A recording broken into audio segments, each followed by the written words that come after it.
یہ ایک بہت اہم سوال ہے اور کتاب اس پیچیدہ سوال کا جواب انسان کامل یا وقت کے امام کے تصور کی صورت میں دیتی ہے۔ انسان کامل۔ جی، اور اس نقطے کو سمجھانے کے لیے عرش اور فرشتوں کا ذکر کیا گیا ہے۔ اب ہوتا کیا ہے کہ عام طور پر ایک عام انسان یہ تصور کرتا ہے کہ فرشتے آسمانوں کے پار کسی بہت بڑے اور سجے ہوئے تخت کے گرد چکر لگا رہے ہیں، جس پر خدا نخواستہ کوئی مادی ہستی جلوہ گر ہے۔ ہاں، ہمارے ذہن میں وہ ایک تصویر سی بنی ہوئی ہے بچپن سے۔ بالکل، لیکن مصنف نے اس عام فہم اور مادی تصور کی نفی کی ہے۔ انہوں نے مشہور اسماعیلی کتاب دعائم الاسلام کا حوالہ دیا ہے اور اس پر تفصیلی بحث کی ہے کہ خدا کا عرش ہرگز کوئی لکڑی، پتھر یا ہیرے جواہرات سے بنا ہوا مادی تخت نہیں ہو سکتا۔ ظاہر ہے خدا تو مادی چیزوں سے پاک ہے۔ بالکل، خدا زمان و مکان کی حدود، جسم اور مادے سے مکمل طور پر ماورا ہے، تو لہٰذا جب فرشتے عرش کا طواف کرتے ہیں تو وہ کسی بے جان چیز کی تعظیم نہیں کر رہے ہوتے، وہ دراصل اس زندہ نور کا طواف کر رہے ہیں جو اس مقام پر قائم ہے۔ اور اس بات کی مزید گہرائی میں جانے کے لیے مصنف نے حضرت علی علیہ السلام کا ایک انتہائی فکر انگیز قول پیش کیا ہے۔ وہ کیا ہے؟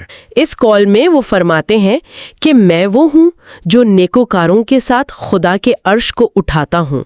اچھا، خدا کے عرش کو اٹھاتا ہوں؟ جی، اور اس جملے کی باطنی تشریح یہ کی گئی ہے کہ ائمہ اور انسان کامل دراصل اس مادی دنیا میں خدا کے نور اور اس کے عرش کے حقیقی حاملین ہیں۔ اچھا رکیں، اس تصور کو تھوڑا اور کھولتے ہیں کیونکہ یہ بہت دلچسپ ہوتا جا رہا ہے۔ اگر انسان کامل کو زمین پر خدا کے عرش کا حامل قرار دیا جا رہا ہے تو پھر تاریخ انسانی کے ذرا اس سب سے پہلے واقعے کی طرف چلتے ہیں جب فرشتوں کو حضرت آدم علیہ السلام کے سامنے سجدہ کرنے کا حکم دیا گیا تھا۔ آدم کا سجدہ۔ ہاں، اب ایک عام مطالعہ کرنے والے کے ذہن میں یہ سوال فوراً ابھرتا ہے کہ بھائی خدا تو شرک کو معاف نہیں کرتا نا، تو پھر فرشتوں کو ایک انسان کے سامنے جھکنے کا حکم کیوں دیا گیا؟ کیا یہ بذات خود ایک بہت بڑا تضاد نہیں لگتا؟ بظاہر تو یہ ایک بہت بڑا تضاد معلوم ہوتا ہے اور اسی لیے تو باطنی علوم اس کی تشریح ضروری سمجھتے ہیں۔ دیکھیں، مصنف کے دلائل کے مطابق فرشتوں نے حضرت آدم کے اس مادی جسم کو سجدہ نہیں کیا تھا جو محض مٹی اور پانی کا ایک مرکب تھا۔ صحیح۔ اگر وہ سجدہ مٹی کو ہوتا تو وہ یقیناً شرک کے زمرے میں آتا۔ فرشتوں کا وہ سجدہ، ان کی وہ جو تعظیم تھی، وہ دراصل اس روح اور نور قدسی کے لیے تھی جو خداوند تعالیٰ نے اپنے خلیفے کے اندر پھونکی تھی۔ وہ سجدہ اس الہی نمائندے کے اندر موجود الہی شعور کو تھا۔ ارے واہ، مطلب وہ سجدہ اس نور کو تھا جو ان کے اندر موجود تھا۔ بالکل، اور اس واقعے میں پوشیدہ سب سے اہم پیغام یہ ہے کہ وہ نور جسے فرشتوں نے سجدہ کیا وہ محض حضرت آدم کی ذات تک محدود ہو کر وہیں ختم نہیں ہو گیا۔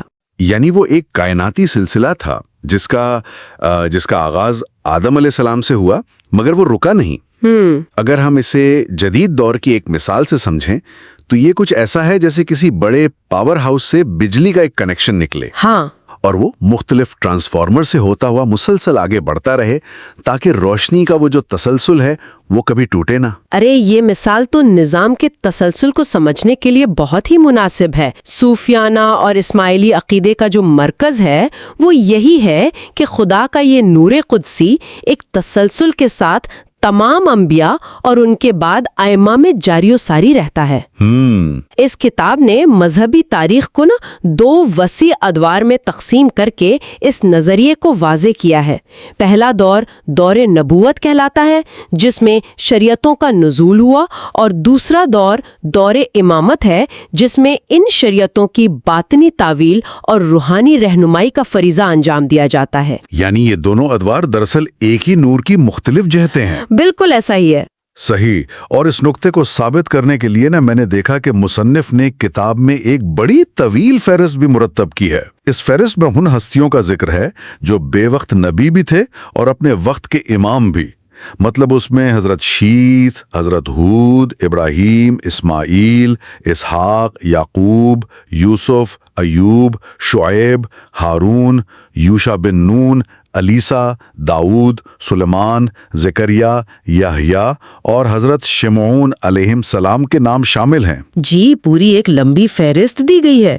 ہاں، اور میرا خیال ہے کہ ان ناموں کا صرف ذکر کرنا مقصد نہیں ہے، بلکہ اس کے پیچھے یہ فلسفہ کار فرما نظر آتا ہے کہ انسانیت کو ہر دور میں ایک زندہ رہنمائی کی ضرورت ہوتی ہے۔ مطلب خدا کا جو قانون ہے اور اس کا نور ہے وہ کبھی زمین سے منتقل نہیں ہو سکتا۔ اگر یہ سلسلہ ٹوٹ جائے نا تو پھر تو یہ ساری روحانی کائنات اندھیرے میں ڈوب جائے۔ بالکل، اور یہی وہ منطق ہے جس کی بنیاد پر مصنف یہ استدلال کرتے ہیں کہ انسان کامل کی موجودگی ہر زمانے میں ہر وقت لازمی ہے، کیونکہ دیکھیں اگر اصل مقصد دیدار حقیقی ہے تو اس دیدار کے لیے کوئی مظہر، کوئی ایسا آئینہ تو موجود ہونا چاہیے نا جس میں وہ الہی نور جھلک سکے اور ایک عام انسان اس کے ذریعے ہدایت پا سکے۔ وہ جو زندہ ہستی ہے اسے کائنات کا دل سمجھا جاتا ہے۔ کیا بات ہے! کائنات کے اس دل یا انسانی کامل کی اہمیت کو سمجھنے کے بعد نا اب ہم کتاب کے ایک اور انتہائی متوجہ کرنے والے پہلو کی طرف آتے ہیں۔ یہ پہلو اسلام کے جو بنیادی ستون ہیں اور ظاہری علامات ہیں ان کو باطنی حقیقتوں سے جوڑتا ہے۔ ہم کعبہ اور قرآن کی مثال لیتے ہیں۔ جی ضرور۔ جب لاکھوں لوگ ہر سال حج کے لیے جاتے ہیں تو ان کی نظروں کے سامنے سیاہ غلاف میں لپٹی ایک پتھر کی مقدس عمارت ہوتی ہے۔ اب اگر کوئی عام شخص یہ پوچھے کہ مصنف کے نزدیک کعبے کو صرف ایک تاریخی یا پتھر کی عمارت سمجھنے میں آخر خامی کیا ہے، تو اس کا کیا جواب ہوگا؟ کیا مصنف ظاہری عبادات کی اہمیت کو کم کر رہے ہیں؟ نہیں، یہ ایک بہت حساس اور اہم سوال ہے۔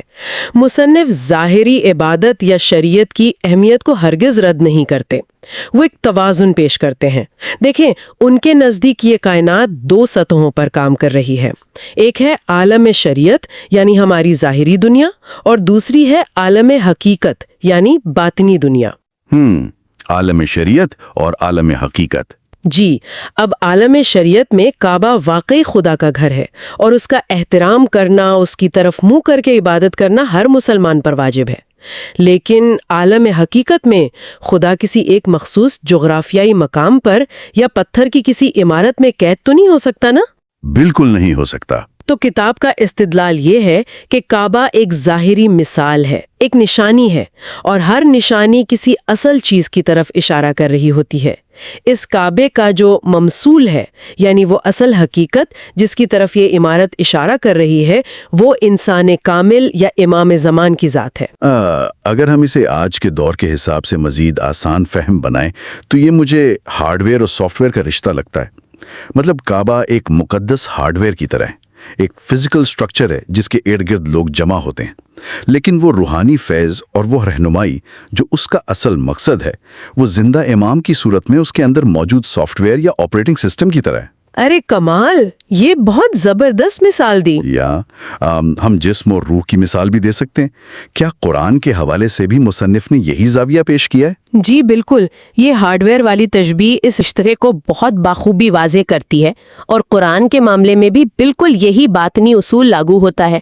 مصنف کہتے ہیں کہ وہ مقدس کتاب جو ہمارے سامنے اوراق کی صورت میں موجود ہے وہ ایک ظاہری کتاب ہے۔ اس کے الفاظ بے شک مقدس ہیں، مگر ان الفاظ کے پیچھے چھپے ہوئے جو اسرار ہیں، ان کی جو تعویل ہے اور ہر بدلتے زمانے کے ساتھ ان کی جو درست تشریح ہے، وہ سمجھانے کے لیے ایک زندہ شعور کی ضرورت ہوتی ہے۔ صحیح، ایک زندہ شعور۔ اسی لیے باطنی روایات میں نا امام کو کتاب ناطق یعنی بولتا ہوا قرآن کہا گیا ہے۔ خاموش کتاب کو پوری طرح سمجھنے کے لیے ایک بولتے ہوئے معلم کا ہونا ناگزیر ہے۔ صحیح، اور اسی تسلسل میں کتاب رسول اللہ صلی اللہ علیہ وآلہ وسلم اور امام کے باہمی رشتے کو بھی ایک خاص تناظر میں دیکھتی ہے۔ قرآن مجید کی ایک بہت مشہور اور پر اسرار سی آیت کا حوالہ دیا گیا ہے، نور علی نور، یعنی نور پر نور۔ اس کا مطلب غالباً یہ لیا گیا ہے کہ نبوت کا نور اور امامت کا نور ایک دوسرے کو تقویت دیتے ہیں اور ایک ہی سرچشمے سے نکلتے ہیں۔ جی بالکل، مصنف نے اس آیت کی تفسیر میں واضح کیا ہے کہ رسول اللہ کے دنیا سے پردہ فرمانے کے بعد ہدایات کا وہ دروازہ بند نہیں ہوا، بلکہ امامت کی صورت میں اس نور کا تسلسل قائم رہا۔ اسی لیے انہوں نے اس مشہور حدیث کا تذکرہ بھی کیا ہے جس میں نبی کریم نے فرمایا تھا، میں حکمت کا گھر ہوں اور علی اس کا دروازہ ہے۔ تو اس جملے میں ایک کائناتی اصول بیان ہوا ہے کہ علم اور حکمت کے ان لامحدود خزانوں تک رسائی حاصل کرنے کے لیے نا طالب علم کو اس مقررہ دروازے سے ہی گزرنا پڑے گا. آپ دیوار پھاند کر یا اپنی مرضی کا کوئی نیا راستہ بنا کر اس گھر میں داخل نہیں ہو سکتے. کیا بات ہے. اور یہاں سے ہماری گفتگو اس مقام پر پہنچتی ہے جہاں سے اس سارے فلسفے کا عملی اطلاق شروع ہوتا ہے. فرض کریں کہ ہمارے سننے والوں میں سے ایک عام انسان جو صبح سے شام تک دفتر اور گھر کے جھمیلوں میں پھنسا ہوا ہے، مادی ضروریات پوری کر رہا ہے، وہ اگر اس کائناتی حقیقت اور دیدار حقیقی تک پہنچنا چاہے تو اس کا عملی طریقہ کار کیا ہے؟ وہ اس دروازے کو کھولے کیسے؟ دیکھیں، اس وسیع و عریض فلسفے کا جو سارا نچوڑ ہے نا، اس دروازے کی واحد چابی صرف ایک جذبے میں پوشیدہ بتائی گئی ہے، اور وہ ہے محبت اور اطاعت. محبت اور اطاعت؟ جی، مصنف کے نزدیک یہ ایک کڑی در کڑی جڑی ہوئی زنجیر ہے. آپ خدا کی اطاعت کا دعویٰ نہیں کر سکتے جب تک آپ اس کے رسول کی اطاعت نہ کریں. صحیح. اور رسول کی اطاعت اس وقت تک مکمل اور بامقصد نہیں ہو سکتی جب تک انسان کے دل میں وقت کے ہادی یعنی امام کی سچی محبت اور غیر مشروط اطاعت موجود نہ ہو. اگر دل اس محبت سے خالی ہے تو پھر محض ظاہری عبادتیں یا جسمانی مشقتیں اپنا حقیقی روحانی ثمر پیدا نہیں کر سکتی.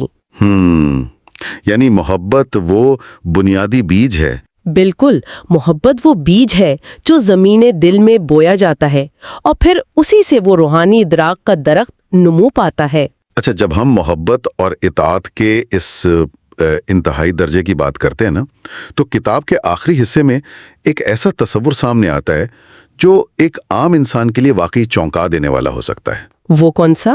مصنف نے صوفیانہ روایات کے مشہور مقولے مرنے سے پہلے مر جاؤ پر طویل بحث کی ہے. اب اگر میں اسے پہلی بار پڑھوں تو ذہن میں فوراً سوال آتا ہے کہ بھئی کیا کوئی مذہب اپنی جان لینے کی ترغیب دے سکتا ہے؟ ظاہر ہے یہ کوئی جسمانی خودکشی تو نہیں ہے، لیکن جب ہم کہتے ہیں کہ اپنی انا کو مار دو تو یہاں انا سے کیا مراد ہے؟ کیا یہ صرف وہی عام سی خود غرضی اور ضد ہے جو ہم روزمرہ زندگی میں دیکھتے ہیں، یا یہ اس سے کچھ بڑھ کر کوئی مابعد طبیعتی تصور ہے؟ آپ نے بالکل صحیح نشاندہی کی. یہ کوئی جسمانی موت کا تصور قطعی نہیں ہے، بلکہ یہ ایک انقلابی روحانی ارتقاء ہے. دیکھیں، جب صوفیہ مرنے سے پہلے مرنے کی بات کرتے ہیں نا، تو وہ اس فرضی خودی اور اس انا کے خاتمے کی بات کر رہے ہوتے ہیں جس نے انسان کو کائنات کی اصل حقیقت سے کاٹ کر ایک الگ جزیرہ بنا دیا ہے. یعنی وہ ایک سیپریشن پیدا کر دیتی ہے. ہاں بالکل. یہ انا صرف روزمرہ کی ضد کا نام نہیں ہے، بلکہ یہ وہ گہرا فریب ہے جو انسان کو یہ باور کراتا ہے کہ میں اپنی ذات میں مکمل ہوں، میں خود مختار ہوں، میری کوئی الگ حیثیت ہے. یہ غرور، دنیا پرستی اور لالچ کی اصل بنیاد ہے. تو جب انسان ایک شعوری کوشش سے اپنی ان مادی اور نفسانی خواہشات کو مار دیتا ہے تو وہ فنا کے اس عمل سے گزر کر دراصل روحانی طور پر پہلی بار زندہ ہوتا ہے. واہ! تو گویا وہ قطرہ اپنی محدود ہستی کو مٹا کر سمندر میں مل جاتا ہے اور پھر خود سمندر بن جاتا ہے. میں نے پڑھا ہے کہ صوفیانہ روایات میں تو باقاعدہ اس عمل کے کچھ درجات مقرر کیے گئے ہیں جنہیں سفر فنا کہا جاتا ہے. یہ ظاہر ہے ایک دن کا کام تو نہیں ہے، بلکہ پوری زندگی کا پروجیکٹ لگتا ہے. ارے ہاں، یہ واقعی ایک بہت طویل اور صبر آزما سفر ہے. کتاب میں صوفیہ کے نزدیک فنا کے 3 بڑے اور بنیادی درجات کا ذکر ملتا ہے. وہ کیا ہیں؟ پہلا مرحلہ ہے فنا فی الشیخ. اس مرحلے میں سالک یا طالب اپنی مرضی، اپنی دانش اور اپنی تمام خواہشات کو مکمل طور پر اپنے مرشد یا وقت کے ہادی کے تابع کر دیتا ہے. صحیح. یہ بالکل ایسا ہے جیسے کوئی نیا موسیقار کسی بڑے استاد کی شاگردی اختیار کرے اور اپنی پچھلی تمام سیکھی ہوئی دھنوں کو بھول کرنا صرف استاد کے اشاروں کو سمجھے. مکمل سرنڈر. جی.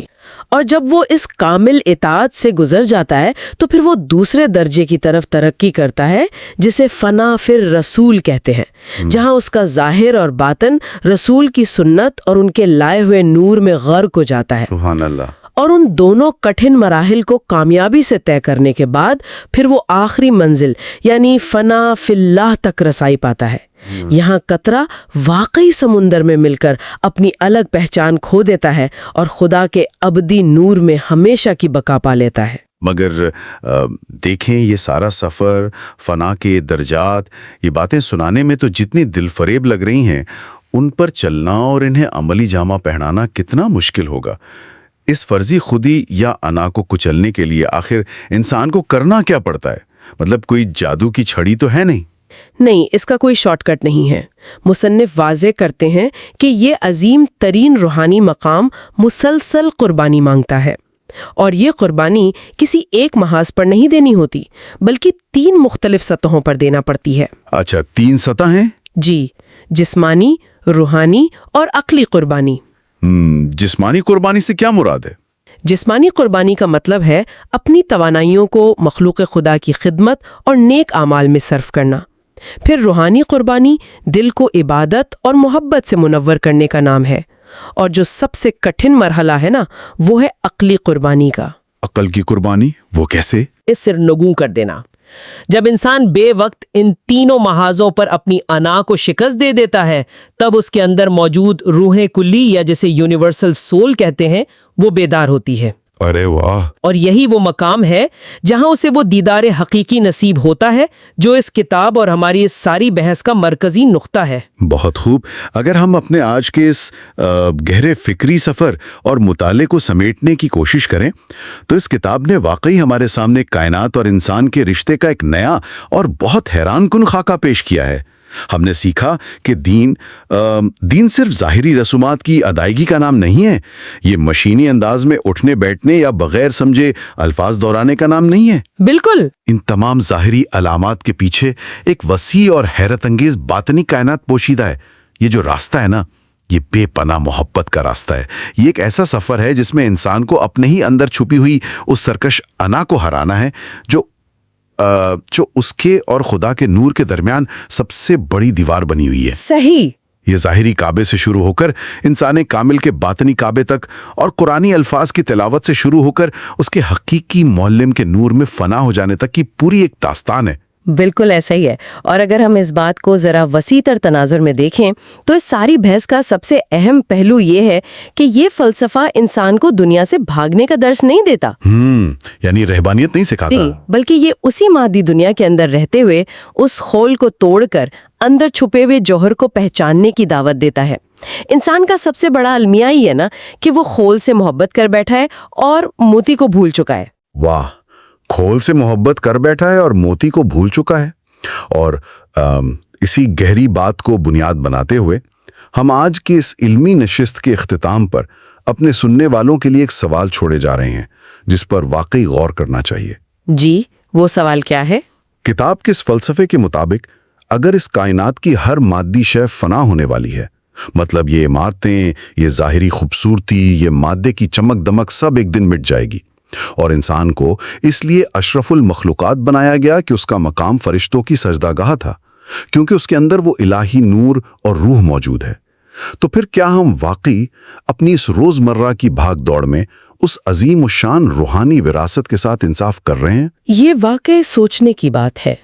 مصنف نے باطنی روایات کی روشنی میں انسان کے دل کو خدا کا عرش قرار دیا ہے، اور یہ ایک بہت کانٹے دار سوال ہے کہ ہمارے اس دل کے تخت پر آج کون بیٹھا ہے؟ بالکل، اس دل کے عرش پر جسے دراصل اس نور مطلق کے نزول کی جگہ ہونا چاہیے تھا، وہاں ہم نے کن دنیاوی خواہشات، کس مادی لالچ اور کس انا کی مورتیاں لا کر سجا دی ہیں، اور سب سے اہم بات یہ ہے کہ کیا ہم واقعی دل کی گہرائی سے اس تخت کو خالی کرنے اور اس کے اصل مالک کے نور کو واپس بلانے کے لیے تیار ہیں؟